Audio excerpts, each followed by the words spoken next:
یقیناً محرم الحرام بہت فضیلت اور عظمت والا مہینہ ہے، لیکن افسوس ہے کہ آج کل اس مہینے میں کچھ ایسے غیر شرعی فضول اور غلط رسمیں عام ہو گئی ہیں جن کا مذہب اسلام سے کوئی تعلق نہیں۔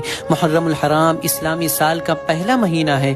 یہ صبر، قربانی اور دین پر استقامت کا مہینہ ہے۔ بالخصوص حضرت امام حسین رضی اللہ تعالی عنہ اور ان کے جانثاروں کی قربانی ہمیں دین کی حفاظت کے لیے ہر طرح کی قربانی دینے کا سبق دیتی ہیں، لیکن افسوس کے ساتھ کہنا پڑتا ہے کہ آج کے دور میں اس عظیم مہینے میں کچھ ایسے کام کیے جا رہے ہیں جو نہ صرف فضول اور بے مقصد ہیں بلکہ شریعت کے سراسر خلاف ہیں۔ عورتوں کا بے پردہ ہو کر سڑکوں پر گھومنا، اسلام نے عورتوں کو حیا اور پردے کا حکم دیا ہے۔ محرم کی محفلوں اور لنگروں میں خواتین کا بے پردہ نکلنا شرعی حدود کی خلاف ورزی ہے۔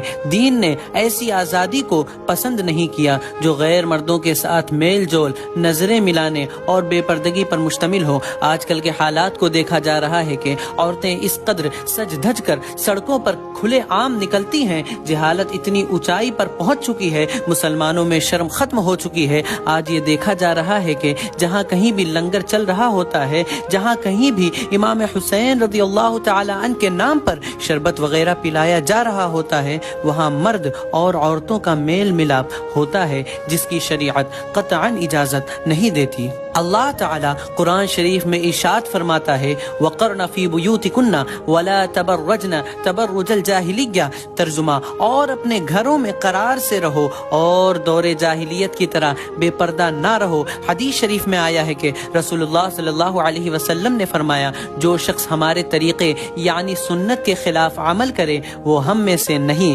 حضرات، محرم کے نام پر لاکھوں روپے خرچ کیے جاتے ہیں لیکن وہ نہ کسی غریب کی بھوک مٹاتے ہیں، نہ کسی یتیم کا سہارا بنتے ہیں، نہ ہی اس سے دین کی کوئی خدمت ہوتی ہے۔ اگر یہی پیسہ علم دین کے فروغ، قرآن و سنت کی تعلیم اور فلاحی کاموں پر خرچ ہو تو زیادہ بہتر اور ثواب کا باعث ہوگا۔ یہ مہینہ رونے کا نہیں، سیکھنے اور سنورنے کا مہینہ ہے۔ آئیے ہم سب مل کر محرم کو غم کے بجائے صبر، قربانی، اصلاح اور دینداری کا مہینہ بنائیں۔ اللہ تعالی ہمیں سچی سمجھ، دینداری اور حق پر استقامت عطا فرمائے، آمین۔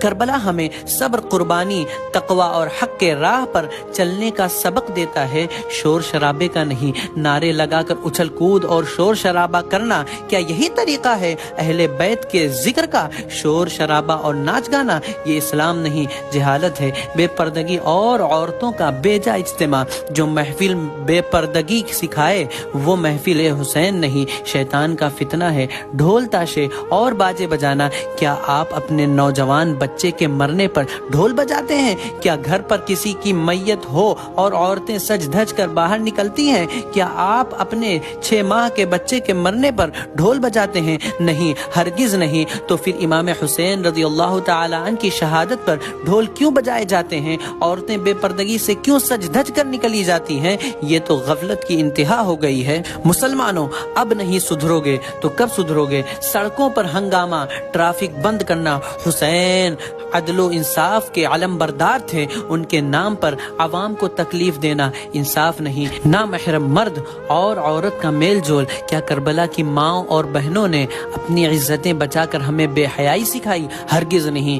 یا علی اور یا حسین کے نعرے ادب کے ساتھ لگائیں، تفریح یا تماشا نہ بنائیں۔ اسلام ہمیں وقار، سنجیدگی اور تہذیب سکھاتا ہے، شور شرابہ اور ہنگامہ نہیں۔ محرم صبر اور قربانی کا مہینہ ہے، نہ کہ تماشا اور بےہودگی کا۔ شہدائے کربلا کی قربانی کو کھیل نہ بنائیں، ان کے ذکر میں ادب و سلیقہ اپنائیں۔ نعرہ لگانے سے زیادہ ضروری ہے ان ہستیوں کے کردار کو اپنانا۔ بے مقصد نعرے، اچھل کود اور چیخ پکار دین کا حصہ نہیں بلکہ عوامی غفلت کی علامت ہیں۔ نعرہ یا حسین کا مطلب صرف پکارنا نہیں بلکہ حق اور سچائی کے لیے کھڑا ہونا ہے۔ ایسے کاموں سے پرہیز کریں جو دین کو بدنام کریں اور غیر مسلموں کے سامنے اسلام کا غلط تصور پیش کریں، اصلاح کی نیت سے عمل کریں، جذبات میں بہک کر شاعر اسلام کی توہین نہ کریں۔ ہمیں اس ماہ مبارکہ میں کیا کرنا چاہیے؟ محرم کے مہینے میں امام حسین رضی اللہ تعالیٰ عنہ کی قربانی سے